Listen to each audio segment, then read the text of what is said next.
Sorry now. Okay, so in the last class we had been looking at copyright. And copyright is a protection that authors of creative works have, and it lasts for 70 years until after they're dead, typically.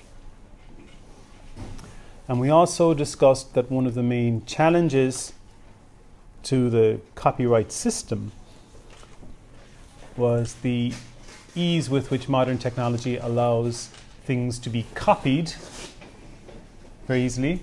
You can make perfect copies of things quite easily, and the ease with which those copies can be rapidly and easily distributed. We also talked about the concept in US copyright law of fair use, where if you want to comment or critique something, it may be necessary to use portions of a work. And that depending on how much of the work you used and why you were using it and what your intent was and the context, that might be acceptable. What we're going to talk a little bit about today is another challenge to copyright, I think, that hasn't, it's an aspect of modern culture that I think copyright hasn't really grappled with thoroughly just yet, even though it's had plenty of time, as we can see. So this here is a collage by Richard Hamilton, who died not so long ago, but looks like he had a good and long and happy life. And I would argue this is probably the most famous collage of all time, perhaps. And this is called "Just What It Is That Makes Today's Homes So Different, So Appealing." And it's from 1956. And this collage is made from parts of mostly US magazines. Richard Hamilton himself was British, but this is clearly very American. And you can read the story of how this was made, and it's not like this was done in the internet age where you could just scan something and email it. I mean, these would have been magazines people would have physically carried from A to B. But I'm getting ahead of myself now. So if we take artists from 2 centuries ago, out in the countryside or in the forest, or lovely babbling brooks and sunsets and whatnot, and they're taking their inspiration from the world around them and from the landscape and from their environment. But in the second half of the 20th century, artists, well, I suppose really the start of the 20th century, but artists began to respond also to their environment.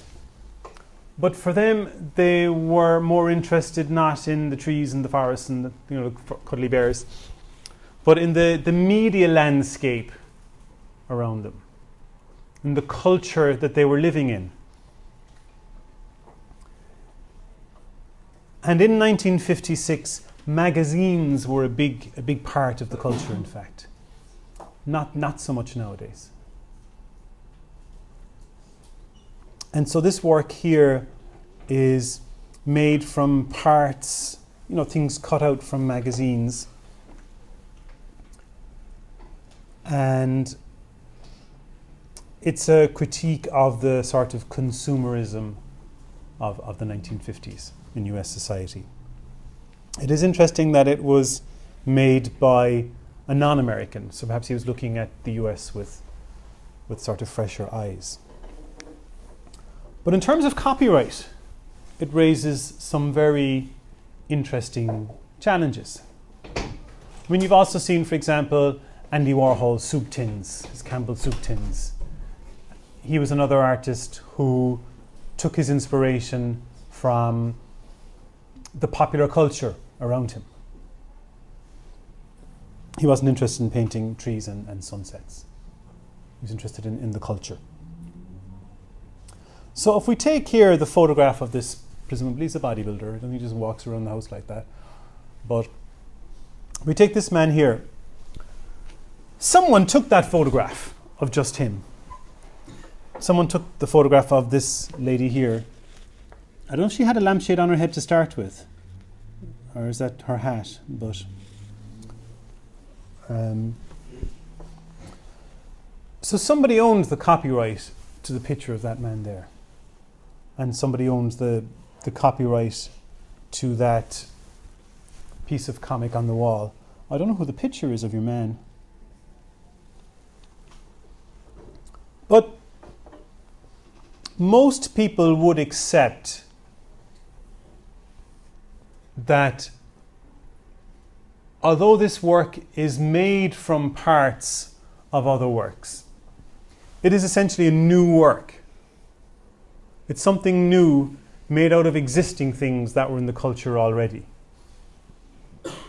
And although this man here, this photograph of him, was owned by someone else, in making the collage, Hamilton has made something new. And that's an acceptable practice. Now, copyright hasn't really caught up, I think, with that concept. And it's had since 1956 to get a handle on it. And so what we'll do towards the end of the class, we'll just listen to some musical examples, which I would consider to be the musical equivalent, some of them, some not so much, of a collage. But we see how, I guess when there's money at stake, the artistic principle, or the idea that that's acceptable, maybe goes out the window a bit if there's money to be made, perhaps. I'm not sure. No. So we'll come back to that maybe towards the end. Copyright is very important in the software industry.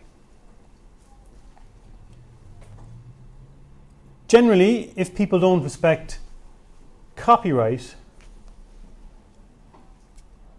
people who work in software don't get paid for the most part.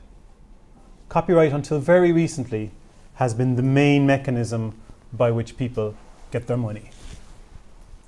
So, if we consider, let's say a game. So someone spends a couple of million developing a game. You go downtown. If there's any place left, you can buy them physically in town. You go downtown, hand over your €50 for a game. You get that one copy, and the people that develop the game get a cut of that €50. And that's how they make their money. And for each copy they sell, they get more money. And the idea is then you need to sell enough copies to make their money back and to make a profit, and so everyone gets to pay their mortgage. You can see how if you buy one copy and make 10 copies, that they're not getting their money.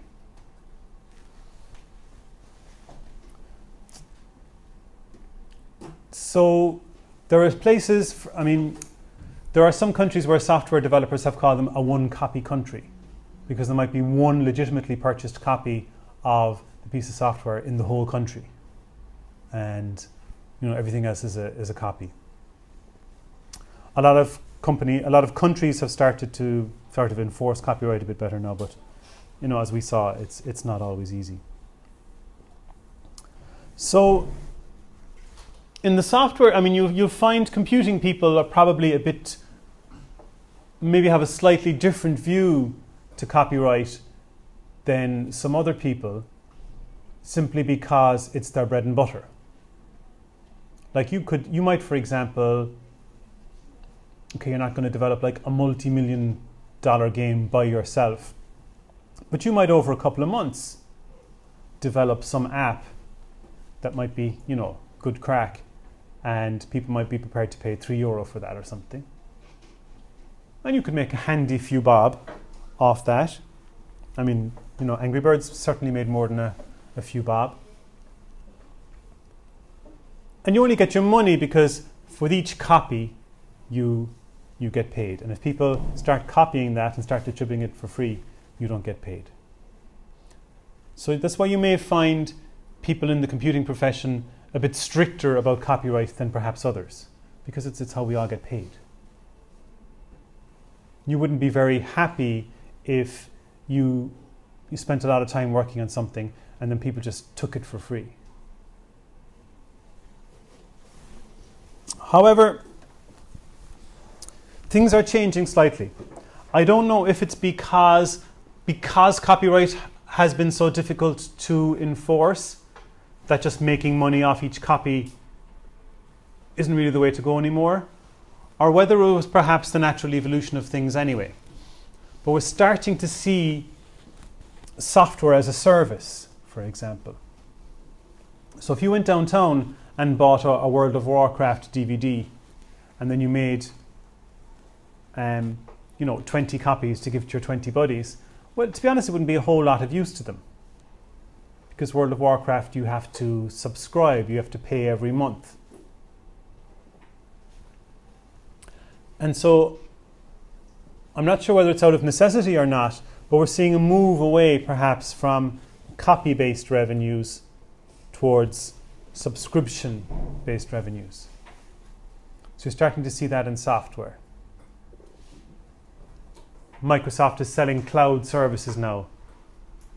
So maybe it's not going to make a whole lot of money out of you buying Microsoft Word, but maybe it'll make money out of giving you a place to store all your Word files and share those.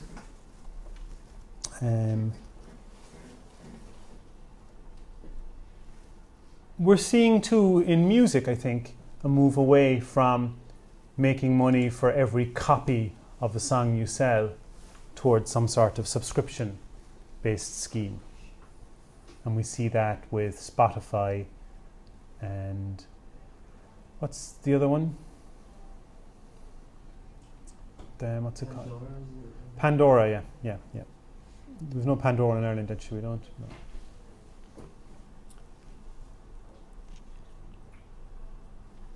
So again, I'm not sure if that's a necessary move or just the way things would have evolved otherwise, Any questions on any of that?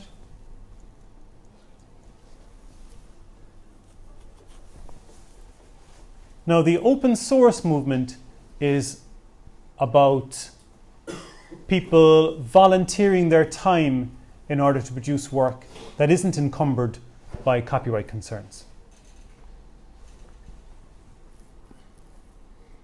The stereotype of somebody working on open source software is some student in his bedroom, till 2 or 3 o'clock in the morning, working on something cool just for the kudos. The reality is slightly more corporate in that a lot of companies, for example, encourage their employees maybe to devote, say, 1 day a week or something to an open source project that they think is valuable. When talking about open source, we do have a tendency to trot out the same 2 or 3 mega successful examples. It's not clear if open source is the way to go for smaller, less sexy projects. But the main thing you would have heard of is Linux, the operating system, is open source.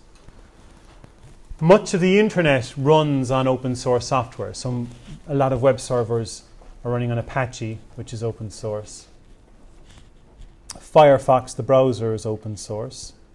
There's OpenOffice, which is a perfectly fine alternative to Microsoft Office. It works fine, really, and it's totally free. And of course, Android is based on an open source Unix. So there are a few. It works for things that would be of benefit to the wider community. People are prepared to work and stuff like that. You can also get a lot of free alternatives to more expensive software. So there's a thing called the GIMP, which is a free alternative to Photoshop. Now it is awful to use, but you get the hang of it. And Photoshop is so expensive. It's worth it. And there's, audio editing software, things like that. And so the work when it comes to dealing with open source, obviously there's people who are coding for free, but there's a lot of work involved too in just the management of that and the integration and the version management and things. And with open source software then, it's given away Typically you give away the source code as well, so people can maybe port it to different operating systems or modify it or change it, whatever they want. But it's given away. Some people make their money then from supporting open source software. Because if you buy some software from Apple or from Microsoft and you have a problem, you can phone them up and say, I'm stuck on this. And depending on the kind of plan you have, they'll help you. With open source, so you know who you're going to call. So there are businesses based on the open source model where they'll give you the software for free, but they might charge you, to set it up, and they might charge you for support, things like that. But much of the internet as we know it runs on open source software, stuff that people worked on for free for the good of mankind.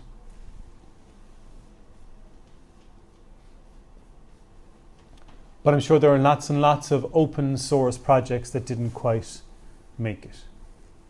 The less glamorous, less widespread the use, probably the less likely it is to be successful. And with open source software, there may be different kinds of licenses as well.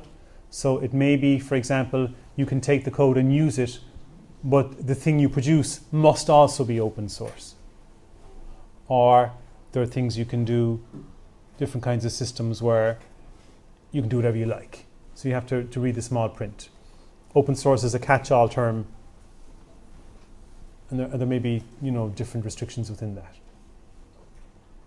In order to help actually with the copyright issues, there's a movement called Creative Commons, where people have developed a standard set of licenses that allow you to surrender some of your copyrights in order to allow people to use your work.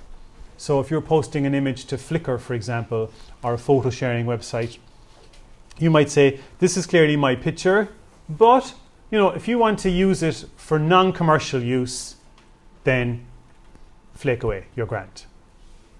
So if someone wants to use it in a Vodafone ad, they probably have to call you and ask for your permission and maybe pay you some money.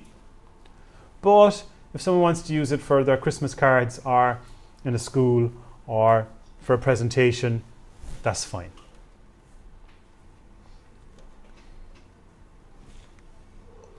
You can say to someone, one of the things you might say, or one of the licenses says, you can use this, but you have to credit me. So you can use this picture, but you have to say this is Colin Manning's picture. You can use it, but you can't chop it up and cut it into pieces and make something else with it. So all these different restrictions.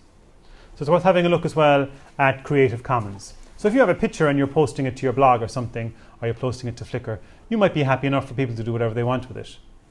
But you might not be happy if someone makes a shed load of money off it. You might want some of that.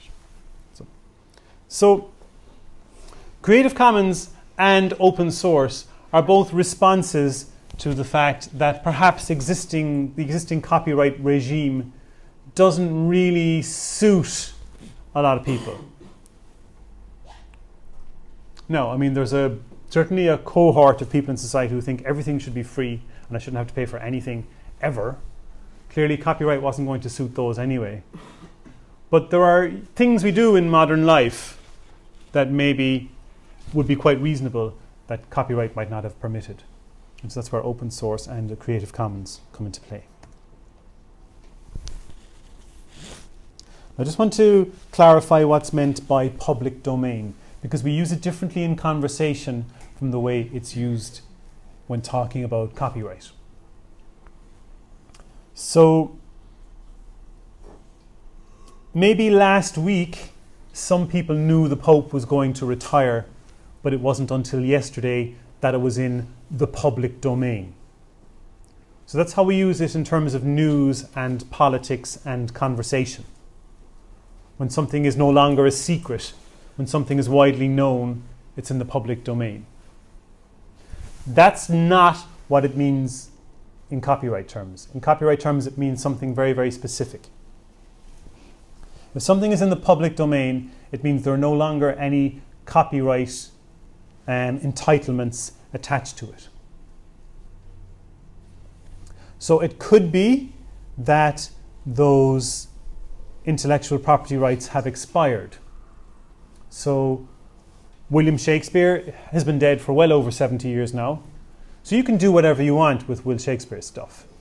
His 70 years is up. So you could have, you can do anything you want with that.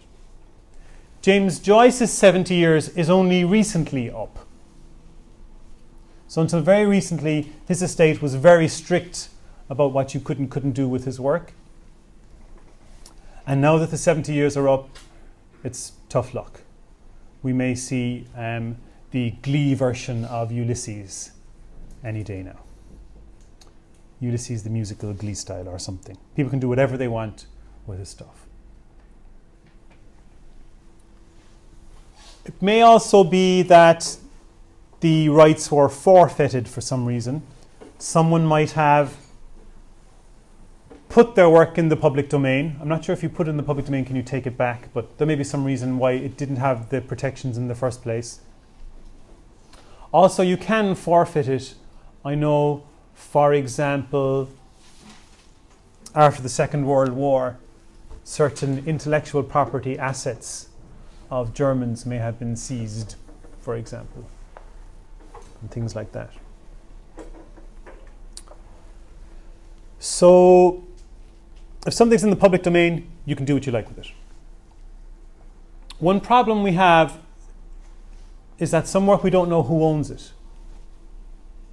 And there is a movement to try and make orphaned works available for use. So if you have a book in a library and you don't know who wrote it, then you don't know when they died, so you don't know if you can use it or not. And some people would like to have those work declared orphans. And then if you did write it and you're even still alive, whatever, and you want to assert your rights, that's fine. But unless we hear from anyone, we'll assume that those things are in the public domain. So that's just what that term means anyway. I find that people use the public domain differently in conversation than it means in copyright. And also, one of the things I want to sort out in these classes is the difference between copyright and patents and trademarks and things like that. People get those confused. So we're going to talk about patents next class. Next up, we're going to listen to some music. So this week for your blog, I want you to take a song where someone has sampled work from someone else